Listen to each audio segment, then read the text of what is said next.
Hello everyone, welcome to iExamB. Today we have with us Mr. Saket, who has been selected as SEBI Grade A officer from the general stream. Many congratulations, Saket. Thank you. So let me give a brief background about Saket. Saket is a qualified chartered accountant. He completed his CA in 2018 and he has been practicing as a CA since then. And this year, he has now become a SEBI Grade A officer. So yes, many congratulations once again, Saket. And thank you ma'am. for taking out time to discuss, to motivate, and to share your strategy for so many other candidates who aspire to become SEBI Grade A officers in future. My pleasure. Okay, so Saket, first, if I start understanding from you, what made you interested in SEBI Grade A opening, and how did you get to know about it? Yeah, I mean earlier to this, I was actually working for a CA consultancy firm in Hyderabad. I was acting as a finance consultant, and then this lockdown has happened, and I had to go back to my house, wherein I had got some time to rethink about what my future would be, and this would be my last attempt at any government examination. So I just thought, why can't I give it a try? Because if I had not, I mean, if I don't write this, maybe I would regret my lifetime.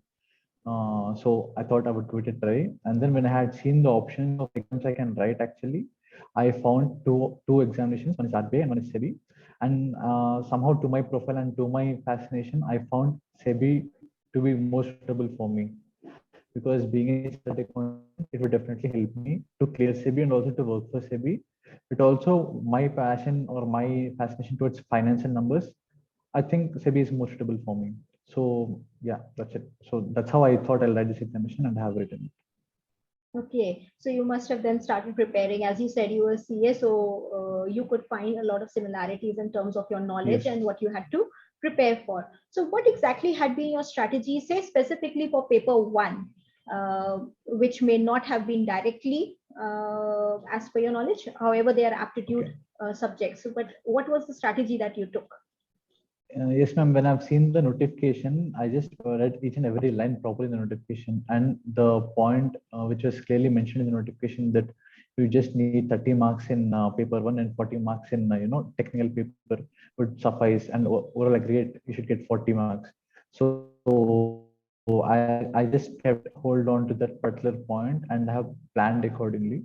But when coming to paper two, which would be common for us in all the three phases, that is phase one, phase two, for the interview. Paper two, I have studied extensively from the day one until my interview. But paper one, I was very choosy, because out of four subjects in paper one, that is quant, reasoning, English, and general awareness, I had studied only reasoning and quant, because I feel I was strong at maths. So I have studied specifically only for reasoning and for quant, and I have totally skipped general awareness, which is unusual. But I have skipped general awareness, and I have just attempted English. So I just planned properly. That's it. So this was my plan and strategy for my paper one phase one. And for paper two phase two, being a chartered accountant, I should definitely tell that it had actually helped me a lot. But again, I had to the only thing I had to do was to revise and to to just keep myself updated, because So, I was studying. Yes. yeah. So, how many hours would you have been giving for paper two specifically, as your focus was more on paper two, as you were saying? So, for your Yes. revision purpose, also, how much time were you giving on a daily basis or a regular basis?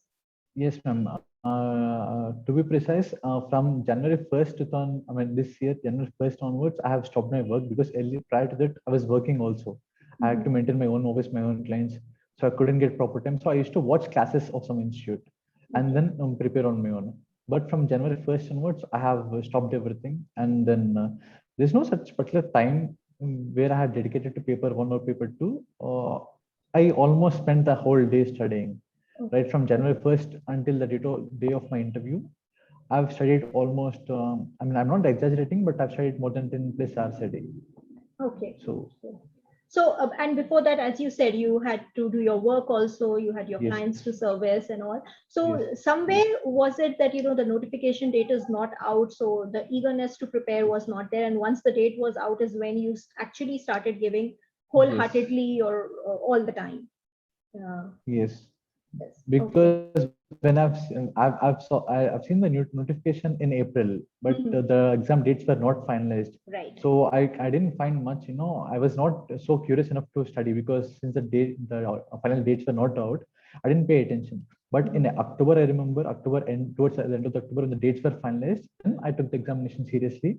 And then, as I said, I had started to watch some classes, Okay. but still I wouldn't consider that as proper preparation, but still it had helped me subconsciously, to understand Right. how the scenario is, to understand how the competition is, and to understand my own strengths and weaknesses. So I Right. have utilized that particular time, and by the end of December, when I thought that okay, this is the exam which I should be cracking for sure, Mhm. and at point of time I had just stopped my all of my work. I just transferred it to my colleague, and then I sat down at my home and I prepared extensively, like Right. the whole day. Okay, okay. So very dedicatedly you gave your entire time. I will also come to another paper. People don't talk about it much, and many students actually skip it also. The descriptive English paper. Did you have to Yes. prepare at all for it? And if not, was it like a Yes. phase one, paper one, that I just need to clear the No. cutoff and let's see what will happen? Okay. Definitely, descriptive English definitely plays a huge role, and my preparation itself had shown me my result because I had not by this time I would have understood how I was preparing. My only focus was on to technical paper, and I have entirely skipped paper one in both the phases. And I did the same for English also. So lack of I have not practiced a lot. I have not given any proper exam. I mean mock exam for descriptive English. So these two for doing these two mistakes, I have suffered actually because I couldn't complete the whole paper in the examination, the real examination. Okay. I Okay. had not attempted Prezi at all. I mean, I had Okay. attempted it, but I had just typed 2 lines, not even two Okay. lines, Okay. because by the time the timer was off, the exam was Mhm. over. So this is actually, I mean, I had paid this price for this mistake. So yeah, I mean, I mean, it would be foolish on my part if I talk anything about descriptive English. I just better, just stay quiet because it was not my So cup of tea. And if at all I need to say anything, I just want next, I mean, people are preparing to this examination, please prepare for English descriptive as well, because it is what determines your rank maybe. So I am really pleased, Saket, for your honesty about this, because many people may not own up after reaching where they want to reach the goal. That the mistakes also, because we learn from our mistakes also. yes, And it's a very good point that you brought out, that maybe you've suffered but you were somehow able to make it, but we should not yes, neglect the importance of it. exactly, yes, And the point that you bring out, you were not able to attempt because of the time, and that's not because the time was less, but more because we're not in practice of typing maybe, yes. and It not. was Yeah. purely a fault from my side because when the time was sufficient for 240 other people and it was not sufficient for me, it's clearly my mistake because I didn't practice. It was my overconfidence.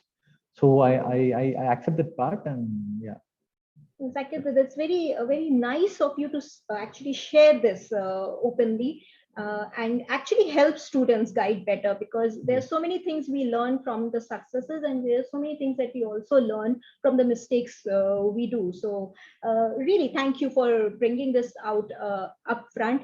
And if I may, add here, at actually iExam, we have a practice platform in the mock test for descriptive English also, because we try to tell students that don't neglect this paper, and the mock test makes you practice type your answer on the keyboard, so and then submit it, and we evaluate it individually to actually the whole idea is that to enforce to the people that this is important, and you need to practice, and you need to type and practice, and not just mentally practice yes, descriptive yes, English. yes.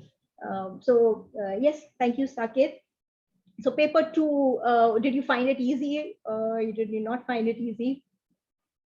I wouldn't call it easy or difficult, but for me, since I was used to study, since I was used with those terms and those subjects, Yes. apart from management and economics, I found it, I found my preparation easy. I wouldn't call the examination easy, but my preparation was comparatively easy Right. because I was already accustomed with those terminologies or those subjects.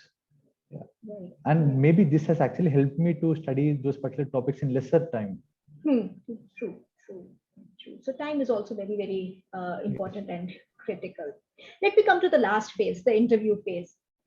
So how was that about? So technically, you said you had been spending a lot of time till your interview stage, reading every day, studying every day. So for the interview also, you were definitely keeping yourself technically updated.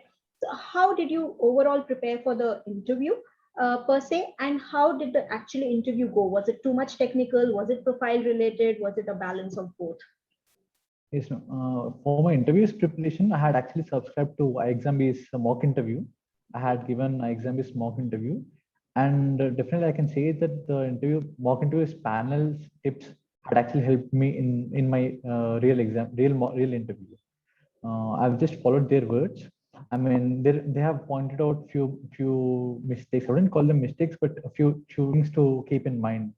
That is, I talk way too fast. I'm still trying to control it, but it's not happening. But that's a point I would note, not only for the interview, but like forever. Overall, So yes. not only this one, but there were some other things that the mock interview panel at IXM have talked to me regarding the points what the the real interview panel would observe in me and all. So they have helped me.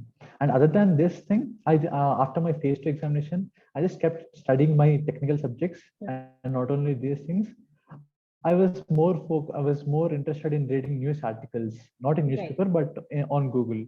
I Okay. mean, if at all there's any news on that particular day, I would just do a research kind of thing on that particular topic. I mean, the history of it, the future of it, and if Right. at all, if it's bad thing, why bad? If it's a good thing, why good? The Right. XYZ of that particular topic. I used to do a 360 degrees round approach for that thing, and Mhm. and after I do this research, I used to just pose myself a question as if I was my own interview panel. I used to Right. pose myself some questions out of them, and I would just check if I was able to answer those things. Yeah, these things had helped me. And again, whatever, I mean, how much ever a person prepares for an interview, it all depends on his or her confidence in the Confidence. on the real date. So yeah, I mean, Yes. if your preparation is 50%, your confidence and spontaneity should definitely be 50%. If you know 100 things and if you're not even able to utter a single thing, then Yeah. you would be out of the race. Yes. Yeah, so, interview is basically less a test of your knowledge, it's more a test of your personality. So, very rightly said, it's definitely you need content to speak and be able to converse, Yes. but we need confidence also and a good structuring, communication skills to be able to present our thoughts. So, I think that's a very good point that you said that you used to read the news and then do a 360 kind of analysis or different views about that, because that helps in carrying on a conversation in a interview overall. Yes. So very nice, Saket, and glad the mock interview at iExamB was helpful to you, Yes. and it helped out bring out not just for this particular interview but overall learnings in general that we can keep Yes. improving Definitely. always. Uh, so very nice, Saket. Congratulations once again. And anything last minute tips that you would like to share with the aspiring students in future? Nothing, no great tips as of such, but I just want to convey this thing that do not neglect any particular subject, because we never know how any subject would play an important part in your selection. So, and just don't be overconfident like I was, because you should be, I should be prepared for the worst. I mean, I was overconfident in my English, so that I had actually paid a price for that. So that's the reason I'm just doing this. That's it. I think And you're one and sorry, yeah. please continue. So I said, you so honest about owning up your mistakes and publicly talk about it. That's why you really got through. Although you keep saying I paid a price for it, but you did I think somewhere got the result because you were honest enough to own up and understand and pull up through other subjects the areas of your strengths. So yes, our strengths also do play a very important role. We cannot just always pull down ourselves because of our mistakes. Everybody does that. More important is that we learn and go along, and we use our strengths also very judicially and very strategically. So that is what you have done, and you have got what you went out to get. You are a SEBI graded officer, so let's not beat yourself up so much also for the mistakes that you've done. We definitely learn. Yes, Saket, you wanted to add something. Nothing, ma'am. That's it. See, I mean, if at all any aspirant, future aspirant would be watching this, there is no such thing called a tailor-made, sorry, a ready-made strategy. Because if at all he is watching 10, 20 videos on the YouTube on different channels also, still he has to jot down his own strengths, his own weaknesses, and he should see what his strengths are, what his weaknesses are. He should see where he should need to, work hard and where he can actually relax sometime. So it all depends. But still, I mean, I would just say one thing, that even if you do not get inspired by others' success, but be mindful of others' mistakes. That is what I just Very rightly put. Very rightly put. I think I have nothing more to add. You've summed it up so well, Saket, and I'm sure you will do wonders in whatever you endeavor to do. And all the best. Hope you have a very Thank you so successful much. career at SEBI. And thank you for sharing your success stories, your mistakes, and definitely very good pointers for people to keep in mind who are preparing for any competitive exam per se. Sure. Thank you so much, Saket. Thank you so much, ma'am. Thank you so much.